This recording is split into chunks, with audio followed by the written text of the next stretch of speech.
orgullo de nuestro pueblo y con ferviente devoción. Con un cordial saludo para todos, amigos. Hoy vamos a hablar de los jóvenes, tú, yo y Dios. Hay quienes piensan que Dios no puede pedir tu colaboración. Piensan que podrás colaborar con Dios una vez que hayas acabado tu carrera en la universidad, o que primero se tiene que casar para luego ser útil, o cuando tengas un buen trabajo, pero nada más lejos de la verdad. La Biblia enseña una y otra vez que el Dios Altísimo es capaz de pedir la colaboración en cualquier momento de cualquier persona. Hoy todo lo que quiero hacer es nombrar a 10 jóvenes usados por Dios en las Escrituras que pueden servirnos de ejemplo. José en Egipto es el primero de ellos. Es uno de los casos más famosos.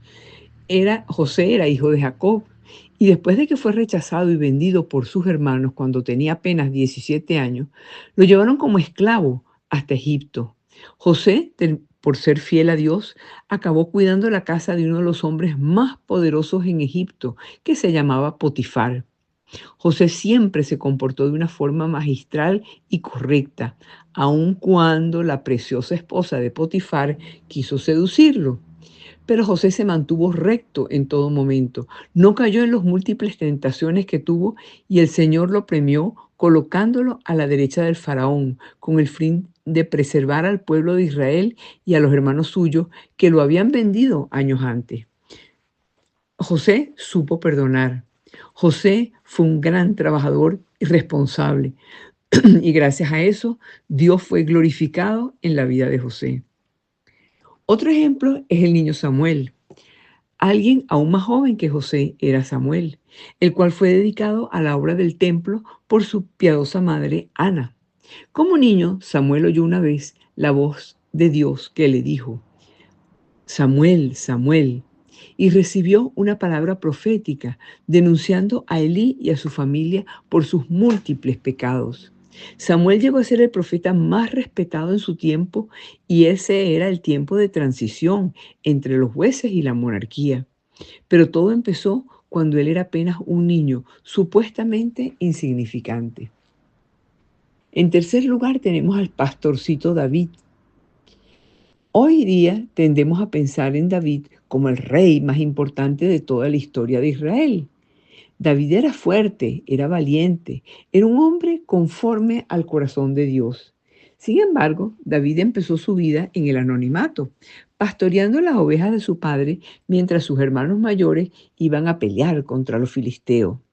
Seguramente David pasó sus días alabando a Dios y vio cómo Dios le libraba de peligros en el campo, osos, leones y otros animales salvajes. Dios fortaleció al joven David en el lugar secreto con el fin de usarle poderosamente en la nación de Israel. Su fe en Dios lo llevó a oponerse al gigante filisteo llamado Goliat. Y a partir de su victoria en contra de Goliat, el joven David, sin carrera universitaria y sin esposa, se convirtió en uno de los hombres más famosos y temidos del Medio Oriente.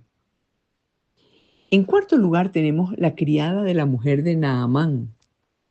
La sanidad de Naamán, el capitán del ejército, es bien conocida. Después de meterse 7 veces en el río Jordán, el Señor lo curó totalmente de la lepra en obediencia a una palabra profética dada por Eliseo. Sin embargo, lo que tendemos a olvidar es que la historia no comenzó con Eliseo, sino con una muchacha hebrea, la cual servía a la mujer de Naamán. Fue ella quien le dijo a su señora: Señora, si usted rogase a mi señor Naamán y lo llevara al profeta Eliseo, que está en Samaria, él lo sanaría de su lepra. Cuando el rey oyó las palabras de la niña judía, siguió su consejo y buscó sanación. No sabemos nada más acerca de la muchacha ni cuántos años tenía, pero sí sabemos que poseía una gran fe en el poder sanador del Dios de Israel. Ojalá todas las muchachas de nuestra generación tuvieran la misma clase de confianza en el Señor. En quinto lugar tenemos al joven rey Josías. El nombre de Josías es conocido en nuestros días porque era uno de los pocos reyes buenos en la historia de Israel y de Judá. Su vida fue caracterizada por el temor al Señor, pero empezó a reinar con la tierna edad de 8 años. Cuando se descubrieron los libros de la ley de Moisés en sus días, él realizó una reforma a nivel nacional que produjo un gran avivamiento. Sorprendentemente, Josías llevó a cabo la reforma cuando tenía apenas 16 años. Algunos comentan que Martín Lutero era joven cuando clavó su tesis con 95 puntos en la puerta del castillo de Wittenberg, iniciando la reforma protestante. El alemán tenía sus 33 años en aquel entonces. No obstante, Josías tenía la mitad de esos años de quien el gran reformador protestante había elevado su voz. ¿Quién, ¿Quién dice que Dios no puede utilizar a los jóvenes? En sexto lugar tenemos al profeta Jeremías. El testimonio de Jeremías es algo parecido a aquel de Juan el Bautista. Si piensas que José, Josías y David eran jóvenes cuando fueron usados por el Señor, ¿qué dirías entonces de Jeremías? No había nacido todavía y la mano del Señor estaba sobre él. El texto dice textualmente: antes de que te formaras en el vientre de tu madre te conocí, y antes de que nacieras te santifiqué, te di por profeta a las naciones. Antes de levantar a Jeremías como el predicador más destacado de su generación, Dios le tenía preparado en el vientre de su madre la tarea que iba a realizar. En séptimo lugar tenemos a Daniel en Babilonia. Es cierto que Daniel llegó a ser un hombre mayor en Babilonia, pero comenzó siendo un muchacho y fue escogido por cargos especiales en el extranjero porque era un excelente personaje, muy eficiente en todo lo que hacía. Se esforzó tomando sus estudios en serio y luego Dios lo usó en el momento oportuno para dar testimonio del Dios de Israel a los caldeos. Tanto Daniel como sus 3 amigos son buenos ejemplos que nos enseñan que los hijos e hijas de Dios estamos llamados a ser buenos estudiantes, trabajar infatigablemente para glorificar el nombre del Señor en nuestras vidas, porque la pereza es un gran pecado que los jóvenes cristianos debemos evitar. En octavo lugar tenemos a un muchacho que no sabemos el nombre, pero lo vamos a llamar el muchacho de la comida. Porque antes de poder dar de comer a las 5,000 personas que estaban frente a él, Jesús necesitaba comida. Y el que se ofreció fue un muchacho completamente desconocido.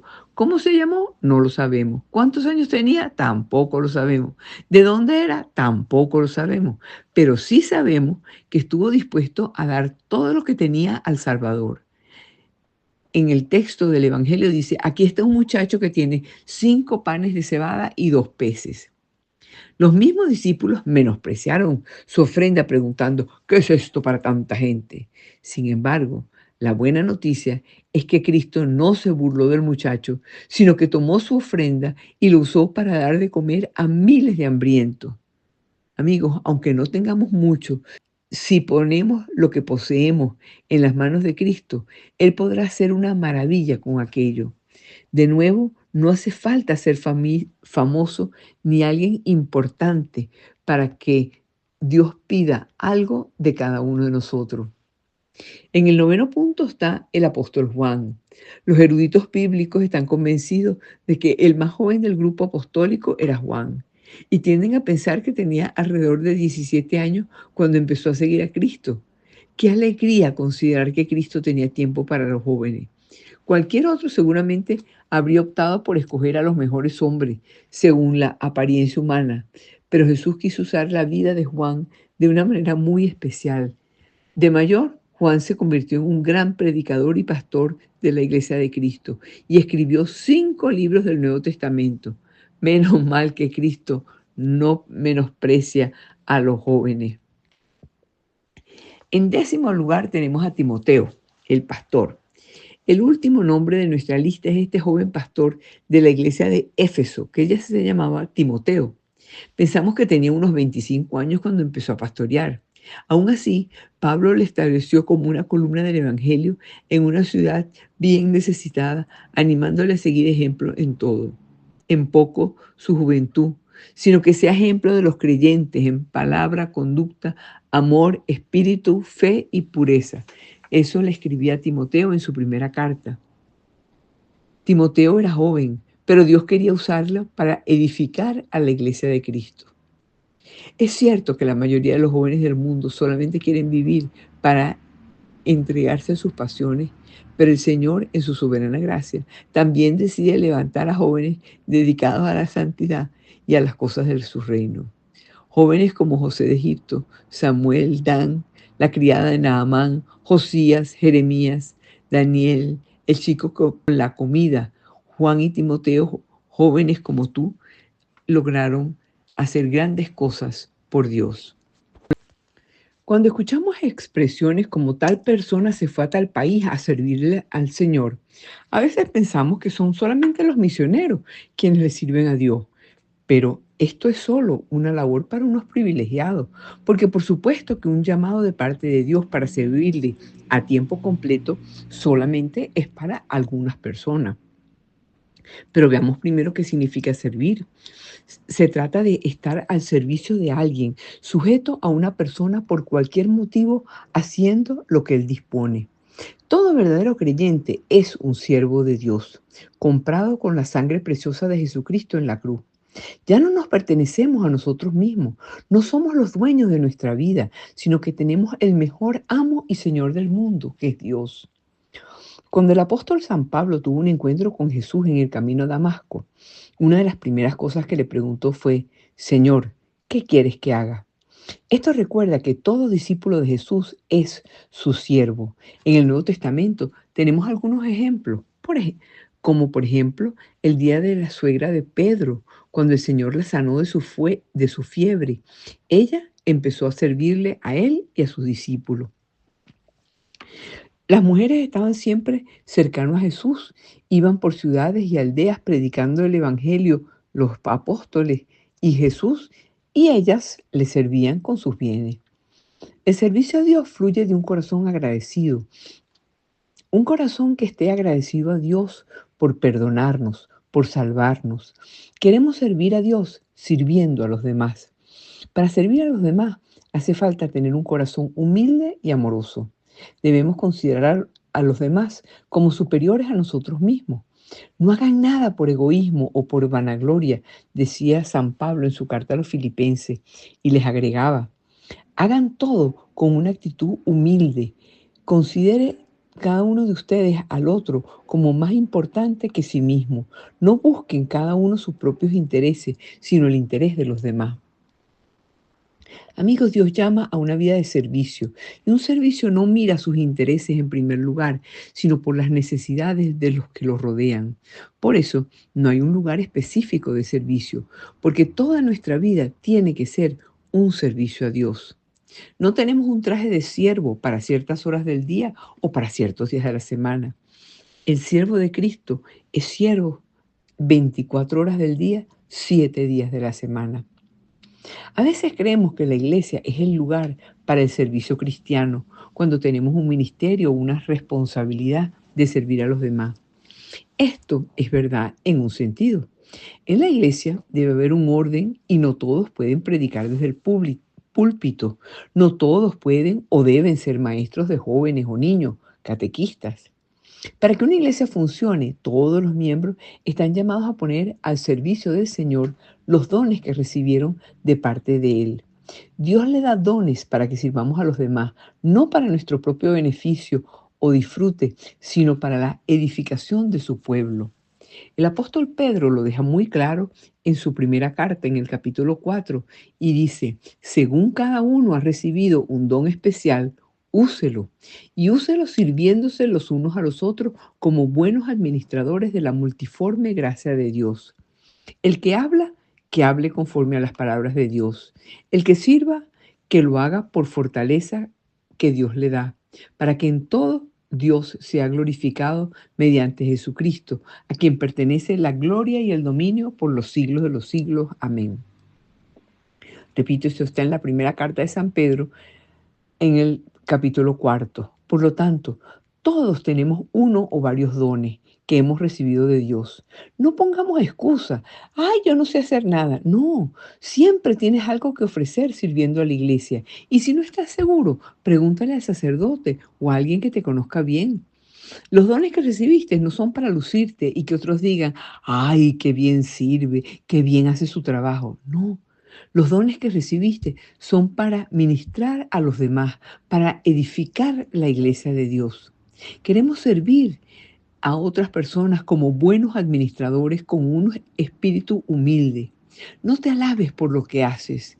Qué triste es ver a algunos recitando y pavoneándose de todo lo que hacen por el Señor. Epa, cuidado con el orgullo.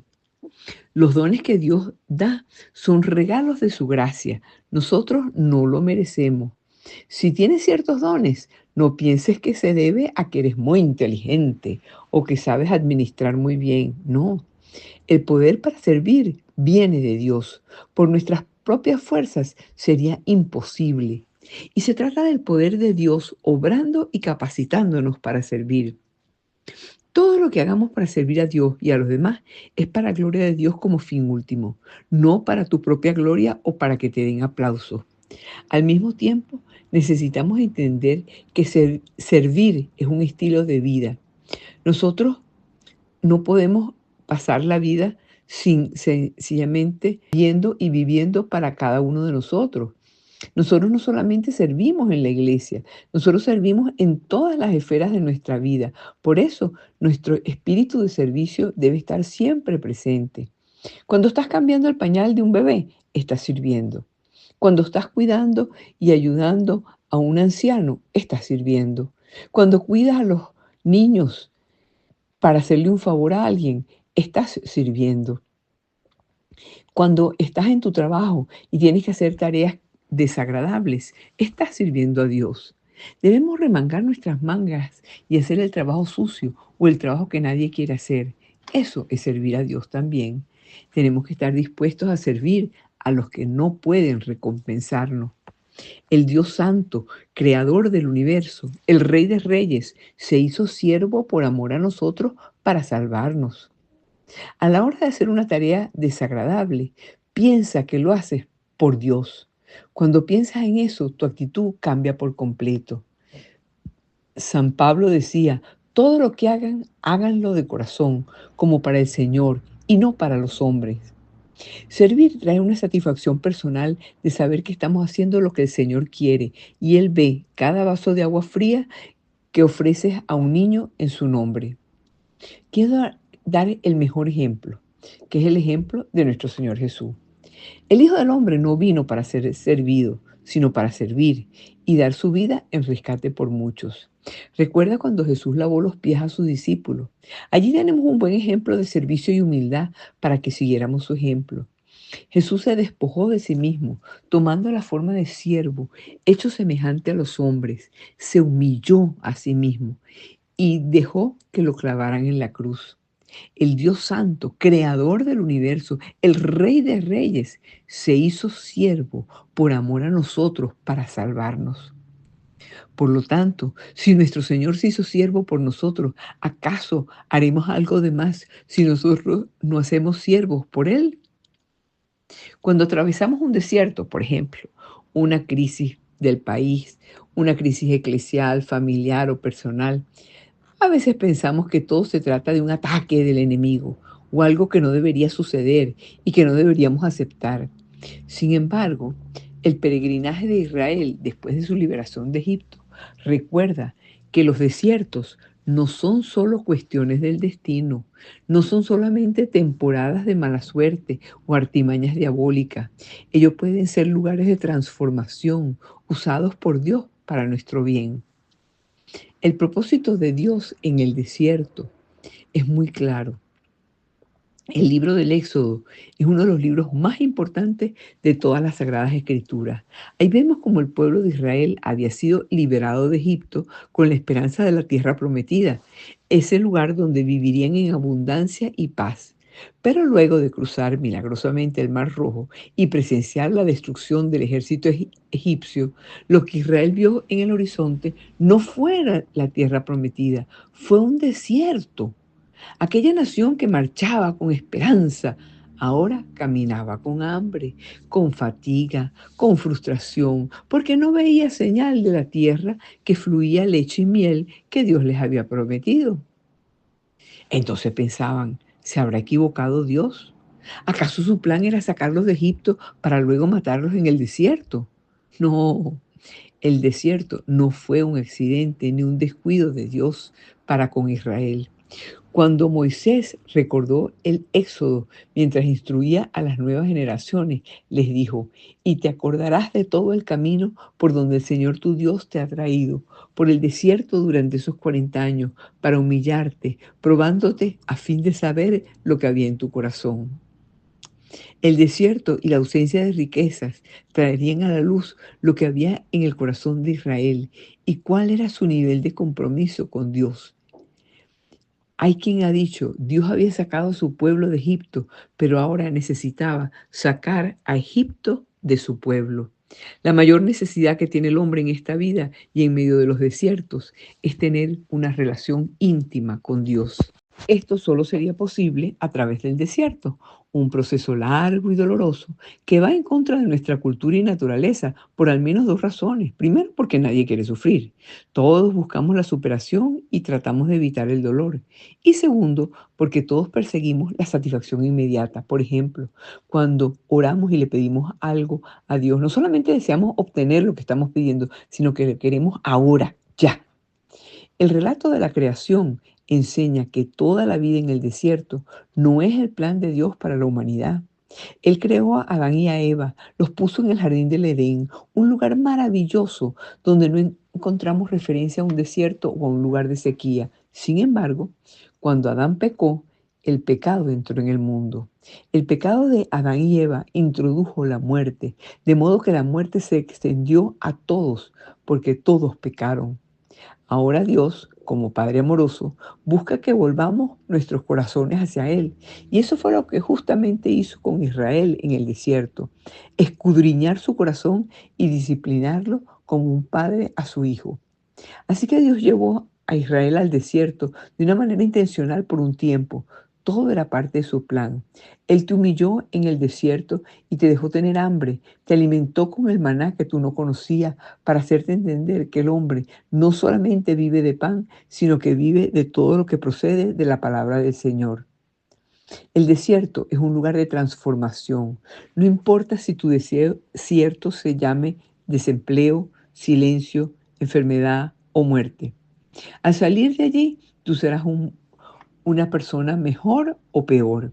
Quizás resultes convirtiéndote en alguien más maduro en el Señor y más sensible a su voz, o posiblemente alguien más amargado, cínico y desesperanzado, pero jamás vas a salir igual. Así que la pregunta clave es, ¿cómo vas a salir victorioso de los desiertos, entendiendo la forma en que Dios puede usarlos? La respuesta está en la provisión de Dios para nosotros. Porque para Israel, la provisión de Dios fue el maná, una sustancia desconocida y extraña que aún muchos hoy quisieran entender. Se sugiere que el nombre que el pueblo le dio a este alimento viene de la expresión hebrea manú, que quiere decir ¿qué es esto?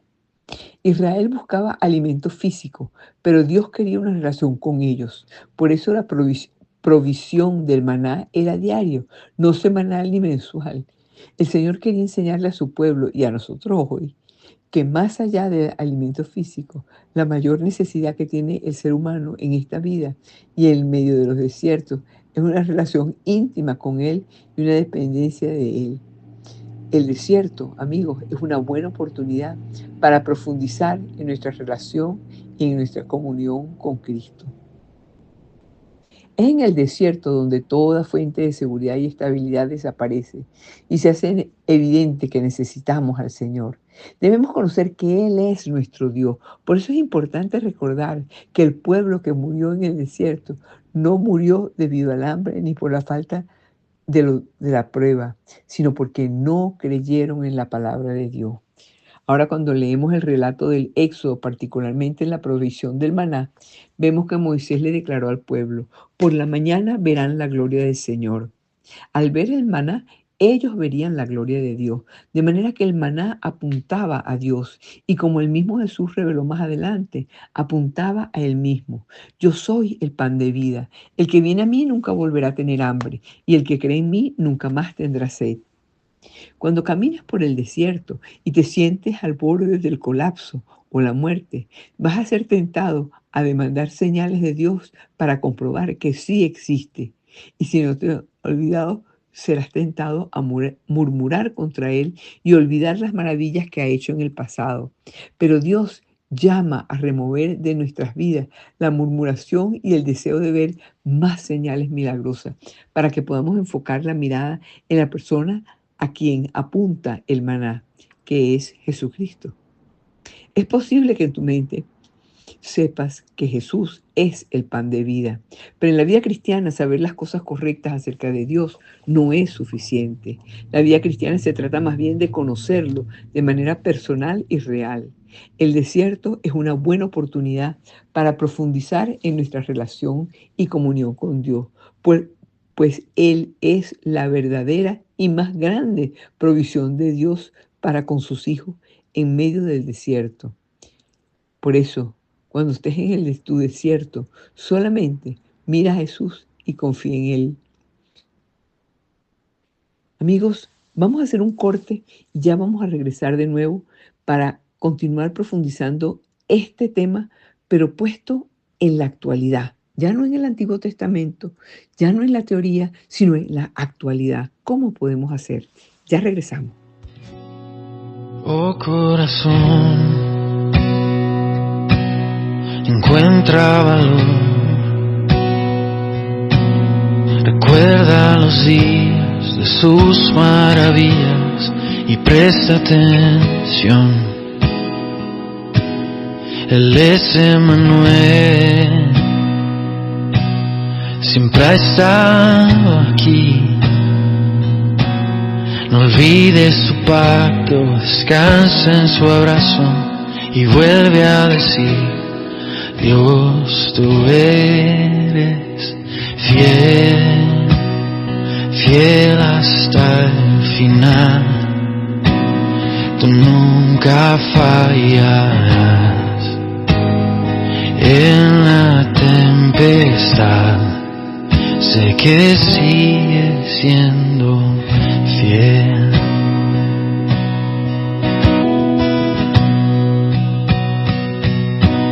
Yo me alegraré aun en el dolor, pues soy tu amado y vivo confiado en mi Salvador. Oh, decido creer que no es el final. Veré la promesa, tu gracia y tu fuerza me acompañarán, pues tú eres fiel, fiel hasta el final. Tú nunca fallarás. En la tempestad sé que sigues siendo Rey y por la eternidad tú nunca cambiarás. Puedo descansar en que sigues siendo fiel. En los tiempos en que estamos viviendo, la relación de los jóvenes y de los adultos jóvenes, lo que llaman la generación Z, los millennials, esa relación con Jesús y con Dios muestra un fenómeno fascinante. Mientras que la religión institucional sigue enfrentando retos, existe un resurgimiento inesperado y potente de la espiritualidad y el compromiso personal. A diferencia de décadas anteriores, no estamos viendo una deserción total, sino una reinvención de la fe, contrario a las predicciones de una secularización total. Los jóvenes están liderando el crecimiento en la asistencia a las iglesias y a la búsqueda de Dios. En varios países occidentales, el porcentaje de jóvenes que se identifican como cristianos personales ha subido. Por ejemplo, en España se reporta que 1 de cada 3 jóvenes de la generación Z se declaran católicos, frenando la caída que se veía desde los años 90. 3 años de hiperconexión digital y crisis de salud mental, muchos jóvenes empiezan a buscar a Jesús como un ancla emocional y un sentido de propósito que no encuentra en las redes sociales. Una de las tendencias más comentadas en el 2026 fue el aumento significativo de hombres jóvenes volviendo a la fe, el compromiso con Jesús. Estudios recientes muestran que el compromiso personal con Jesús entre hombres de la generación Z y los millennials aumentó entre un 15 y un 19% en los últimos años. Muchos están buscando en la fe una estructura y una identidad clara en un mundo que perciben como caótico o falta de valores tradicionales. Los jóvenes de hoy no creen solo porque sus padres lo hacían. De hecho, muchos vienen de hogares que no son religiosos. La tendencia es el descubrimiento personal. Utilizan herramientas digitales tales como, por ejemplo, aplicaciones de TikTok de la Biblia para explorar la Biblia por su cuenta. Aunque hay desconfianza en la institución como tal, existe amor por el mensaje. Jesús es visto como una figura de justicia, paz y acompañamiento personal. La fe se ha vuelto algo de moda, o al menos visible en la cultura popular. Existen comunidades masivas de jóvenes que comparten sus retiros espirituales, las lecturas que tienen a la Biblia y rutinas de oración en TikTok y en programas. Hay artistas de la talla mundial que han integrado iconografía religiosa y temas espirituales en su música y en su estética, lo que ha normalizado la conversación sobre Dios en espacios antes puramente seculares. Para todos nosotros, amigos, es importante. Las compañías que elaboran estadísticas señalan que el 50% de los jóvenes declaran un aumento en su interés por la espiritualidad en los últimos 5 años, y el auge de los devocionales digitales y eventos masivos enfocados en experiencias emocionales directas con Dios sigue aumentando. Esta tendencia no es uniforme, porque mientras en América Latina y África la fe sigue siendo un pilar comunitario muy fuerte, en Europa y Estados Unidos se vive más como un renacimiento silencioso, una búsqueda individual de alivio ante la ansiedad que se vive, la ansiedad emocional moderna. La curiosidad por la figura de Jesús está en un punto muy alto. En la actualidad no es que los jóvenes se estén volviendo religiosos en el sentido antiguo, sino que están buscando algo que el mundo digital no ha podido llenar. Esto porque vivimos en la era más conectada, pero más solitaria de la historia. El algoritmo de las redes sociales es transaccional. ¿Vales lo que produces o lo que muestras? Jesús es atractivo porque ofrece una relación basada en la aceptación incondicional, no en el rendimiento personal de cada uno. Para una persona agotada por la cultura de la comparación en Instagram, la idea de que alguien que te conoce y te acepta tal cual eres es algo profundamente revolucionario. Jesús surge como un ancla en la incertidumbre.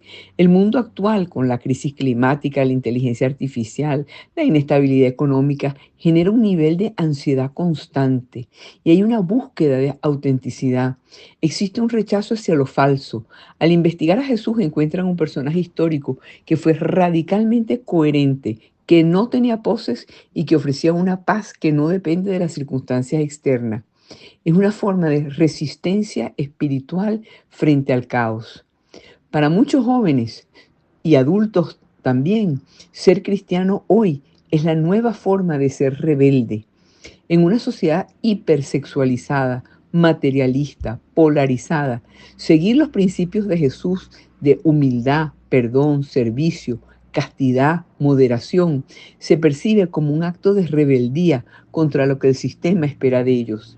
Jesús es visto como el revolucionario original que desafió a los imperios y a la hipocresía religiosa.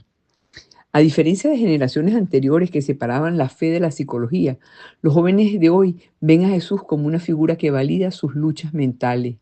Es el Jesús terapéutico. Se acercan a Él buscando consuelo para la depresión o la ansiedad. Ven en sus palabras un manual de bienestar emocional, de gratitud, de vivir el presente, que resuena con la cultura del cuidado personal. No podemos ignorar el peso visual. Surgen las comunidades digitales. Un joven puede no querer ir a una catedral fría, pero sí quiere unirse a un grupo o seguir un canal de YouTube donde se habla de Jesús de forma relajada, con buena música, con diseños modernos. Han encontrado una forma de comunidad que se siente moderna y vibrante, no aburrida. Es una paradoja fascinante. Cada vez más personas espirituales rodean al mundo. La espiritualidad se ha convertido en el nuevo kit de supervivencia emocional. Esto porque existe un agotamiento del materialismo y el consumo. La promesa de que tener más o lograr más traerá felicidad ha fallado. Los jóvenes y los adultos han crecido viendo el agotamiento, el burnout de sus padres y la fragilidad del éxito económico. La espiritualidad ofrece una riqueza interna que no depende del mercado laboral ni de la inflación. Es una búsqueda de significado más allá del salario.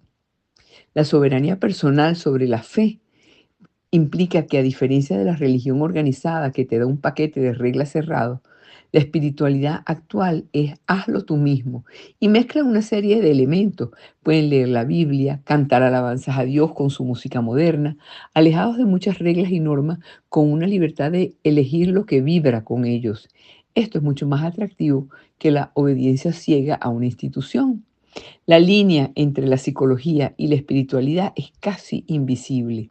Muchos llegan a la espiritualidad buscando sanar traumas.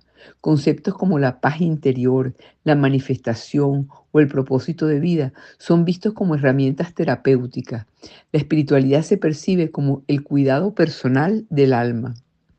Existe también una necesidad de rituales. Y estas necesidades rituales también existen en el mundo digital. La vida moderna es rápida, plana y digital. Se han perdido los ritos de iniciación y los momentos de pausa. Existe una necesidad de rituales como encender una vela, orar, meditar. Son actos físicos que ayudan a las personas a aterrizar en sus cuerpos. En un mundo de pantallas, lo espiritual ofrece una experiencia sensorial y presente. La espiritualidad moderna está muy ligada a la interconectividad, el concepto de que todos somos uno. Esto resuena con las luchas por el medio ambiente y la justicia social. Muchos ven la espiritualidad como la base para ser mejores ciudadanos. Si todos estamos conectados espiritualmente, cuidar el planeta y al prójimo es una obligación lógica. Los jóvenes y los no tan jóvenes no están abandonando a Dios o a lo divino, están buscando una espiritualidad que se adapte a sus vidas móviles y a sus necesidades de salud mental. Estamos ante un experimento social masivo. ¿Puede una sociedad sostenerse sobre átomos espirituales o necesita un cimiento y un cemento en las instituciones?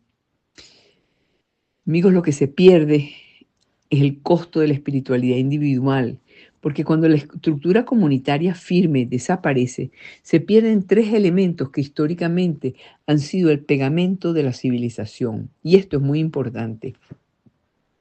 Las civilizaciones se han construido sobre responsabilidad mutua. En una estructura firme, la comunidad te confronta cuando fallas. En la espiritualidad, a la medida, se corre el riesgo de crear una espiritualidad del ego, donde Dios o el universo solamente sirven para decirte que eres perfecto como eres, sin invitarte al sacrificio por el otro.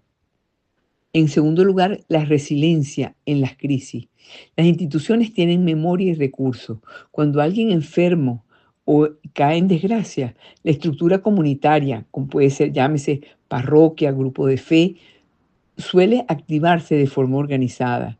La espiritualidad digital es excelente para dar likes y frases de ánimo, pero falla en el apoyo material y la presencia sostenida. Por otra parte, la transmisión de los valores.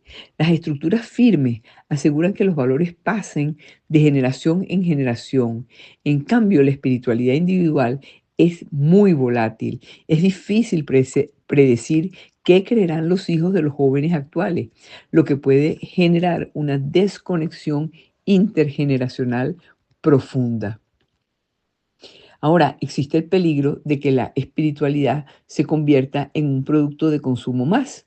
Si solo tomo lo que me hace sentir bien, el bienestar, y desecho lo que me incomoda, la justicia, el perdón a los enemigos, el compromiso, la espiritualidad se vuelve superficial. Una sociedad de individuos que solo buscan su propia paz interior puede volverse indiferente al dolor ajeno. ¿Es posible una nueva estructura? Sí, claro que sí es posible, evolucionándola. Existen lo que llamamos las microcomunidades, que los jóvenes están creando grupos de estudio en Discord, círculos de oración por Zoom o comunidades de vida intencional. No son edificios de piedra, pero son redes humanas. La coherencia ética. Al no estar atado a dogmas institucionales que a veces encubren abusos o corrupción, los jóvenes pueden enfocarse en una ética más pura y más global. Una espiritualidad puramente individual no es suficiente para sostener el tejido social a largo plazo. El ser humano necesita rituales compartidos y un sentido de pertenencia que nos obligue a convivir con quienes piensan distinto a nosotros. Sin embargo, el regreso a las estructuras firmes no será igual que antes. La sociedad del futuro probablemente necesita una comunidad híbrida que tenga la flexibilidad de la búsqueda personal, pero el comportamiento real de las antiguas instituciones. Amigos, tras décadas de alejamiento, un sector creciente de jóvenes está regresando a la Iglesia Católica tradicional y curiosamente lo que más les atrae es precisamente sus normas, mandamientos y dogmas. Las personas eligen un camino de reglas en la era de la libertad total por razones psicológicas y sociales. ¿Por qué? Porque en primer punto, estas reglas son un antídoto contra la parálisis por análisis. Nosotros vivimos en un mundo de opciones infinitas, qué estudiar, a quién amar, qué identidad adoptar.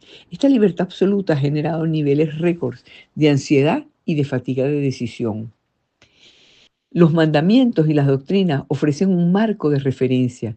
Para muchos jóvenes las reglas no son una prisión, sino un mapa. Les quita el peso de tener que inventar su propia moral desde cero cada mañana.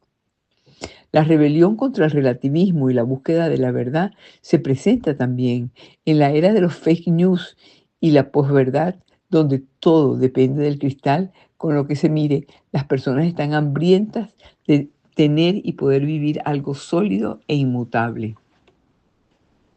La Iglesia Católica es la que ofrece una estructura que ha sobrevivido más de 2000 años. Esa intemporalidad es vista como una señal de autenticidad. Los jóvenes prefieren algo que te sea difícil, pero que pretenda ser la verdad antes que algo fácil que parezca una opinión más. Históricamente, los jóvenes son radicales. En los años 60, la rebeldía era romper con las reglas, las normas, y hoy, en una sociedad donde todo está permitido, la verdadera rebeldía es autolimitarse, ir a misa diaria, practicar la castidad, confesar los pecados o ayunar. Todos estos son actos profundamente contraculturales. Seguir los mandamientos les da una identidad distintiva y fuerte frente a una cultura de consumo que perciben como vacía. Existe un auge en redes sociales que idealiza el orden, la liturgia solemne y la disciplina personal. Los jóvenes y no tan jóvenes están descubriendo que el hacer lo que uno quiere no lleva necesariamente a la felicidad, sino a menudo a la adicción o a la depresión. La Iglesia enseña que la libertad real es la capacidad de elegir el bien y los mandamientos son el entrenamiento, una especie de gimnasia espiritual para poder lograrlo. Las iglesias que intentaron parecerse demasiado al mundo con música pop genéricas y discursos puramente motivacionales a menudo fallaron en retener a las personas, porque el mundo ofrece eso y mejor. Cuando una institución te pide mucho, mandamientos, compromisos, coherencia, te está diciendo que tú eres capaz de grandes cosas. Los jóvenes regresan a la Iglesia Católica porque los tratan como adultos espirituales, no como consumidores que necesitan ser entretenidos. La figura de la Virgen María está actuando como puente efectivo para que todas las personas jóvenes, adultos y viejos que encuentren a Dios demasiado abstracto o lejano, se acerquen entusiasmados a Dios, protagonizando un renacimiento espiritual. Es lo que los sociólogos llaman el regreso a la madre. La necesidad de un rostro materno en la cultura del juicio implica que vivimos en la era de la cancelación y el perfeccionismo digital. Los jóvenes sienten que el mundo los juzga constantemente por sus errores. Y María, la Madre de Dios, representa la misericordia sin condiciones. A diferencia de una institución que puede parecer legalista, María es vista como la madre que siempre te recibe en casa, sin importar qué tan roto estás. Para una persona con ansiedad, ella es el espacio seguro donde no tiene que pretender ser perfecto. María, como el modelo de influencer original en las redes sociales, ha hecho que los jóvenes valoren las historias de vida.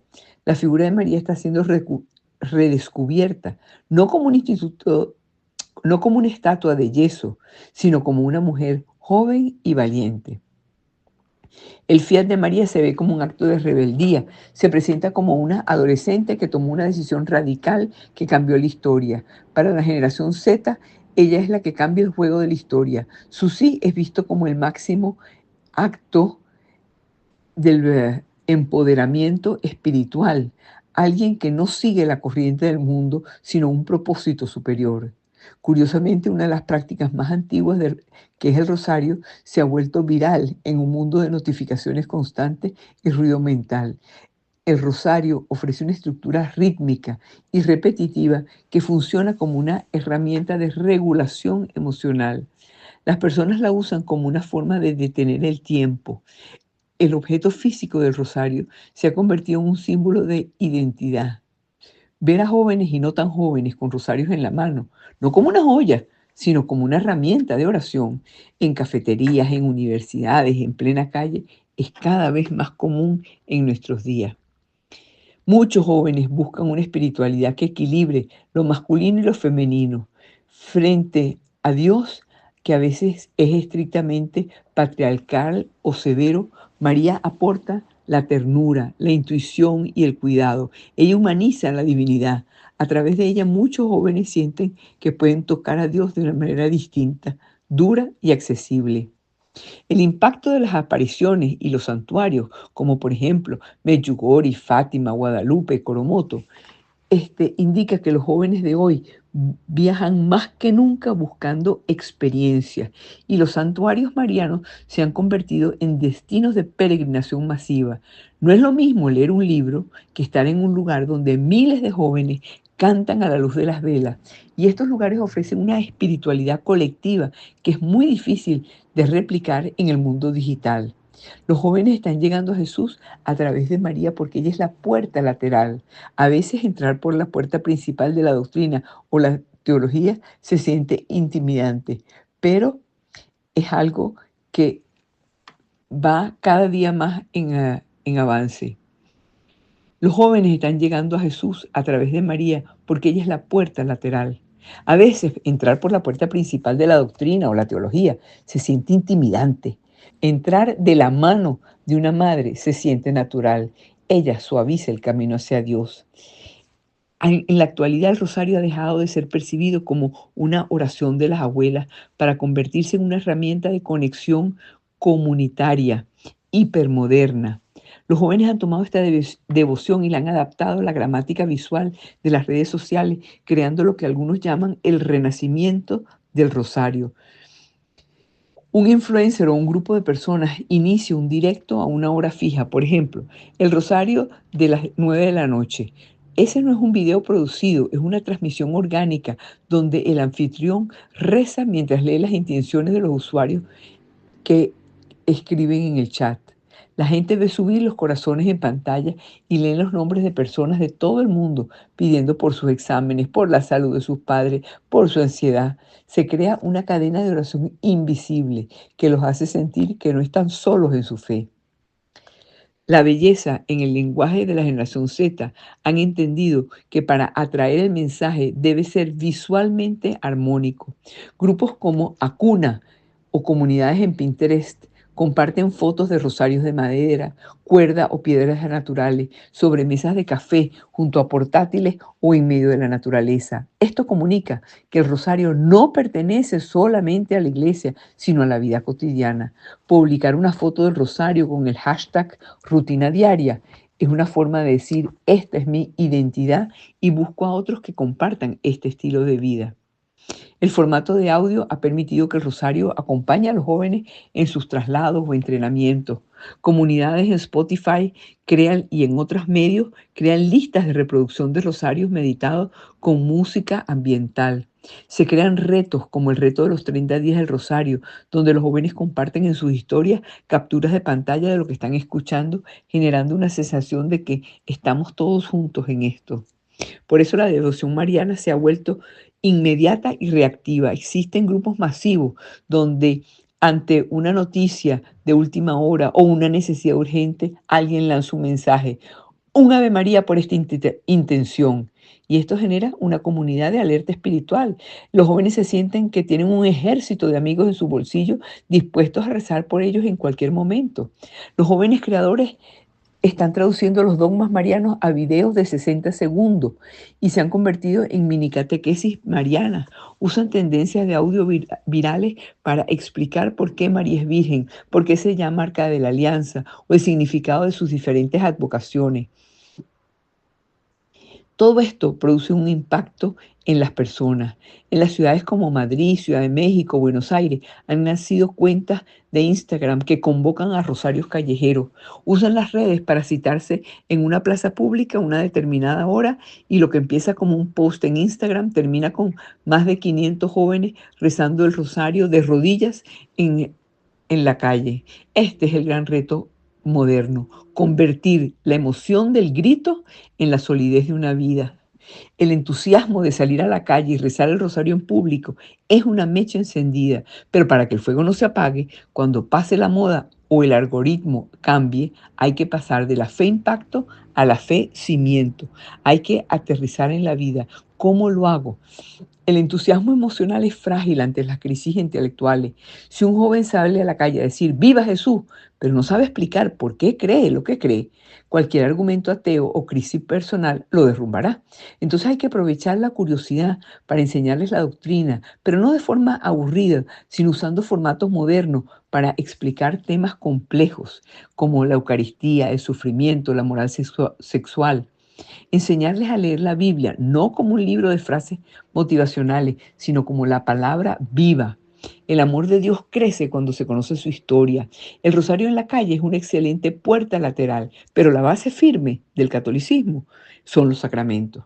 Muchos jóvenes rezan el rosario, pero llevan años sin confesarse. Hay que explicarles que la verdadera libertad y el verdadero amor a Dios pasan por la purificación del alma.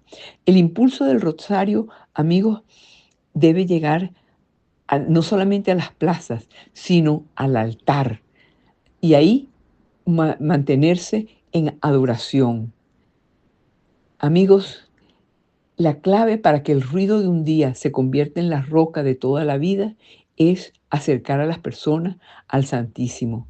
Si un grupo de jóvenes ya se atrevió a salir, ya tienen el fuego, ahora necesitan el hogar para mantenerlo encendido. Todos estos grupos nuevos que han surgido y que surgen como comunidad apuestan por la presencia de Dios en el centro de las ciudades y combinan la adoración con la misión directa en las calles. Hay muchos grupos de espiritualidad integral. Los influencers cristianos ya no solamente predican, sino muestran cómo viven con Jesús mientras se toman un café o hacen ejercicio. Lo más importante es que la persona pase de decir Dios existe porque lo siento en esta plaza con más de 2.000 personas, a decir Dios es mi Padre, me ama cuando estoy solo en la habitación. De eso es lo que se trata. Amigos, por encima de todo, lo más importante es la caridad, como decía San Pablo. Si no tengo amor, no soy nada. Si un joven sale a la calle, reza el rosario y proclama a Dios, pero no tiene amor por el que sufre, por el que piensa distinto o por el que está caído, ese renacer es solamente bronce que resuena. Lo más importante es que todos estos movimientos produzcan personas que amen más y mejor a Dios y al prójimo. ¿Por qué?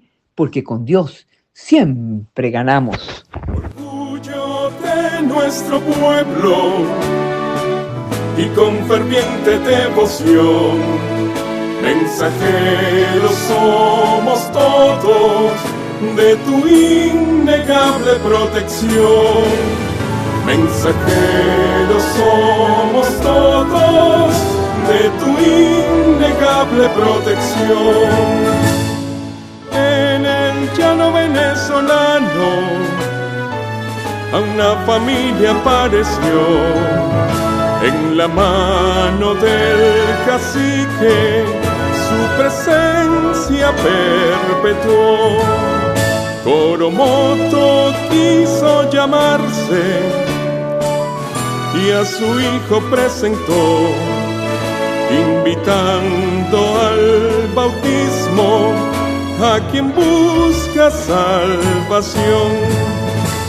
Orgullo de nuestro pueblo y con ferviente devoción, mensajeros somos todos de tu innegable protección. Mensajeros somos todos de tu innegable protección. Guanare, tierra bendita, desde 1652, venera la bella señora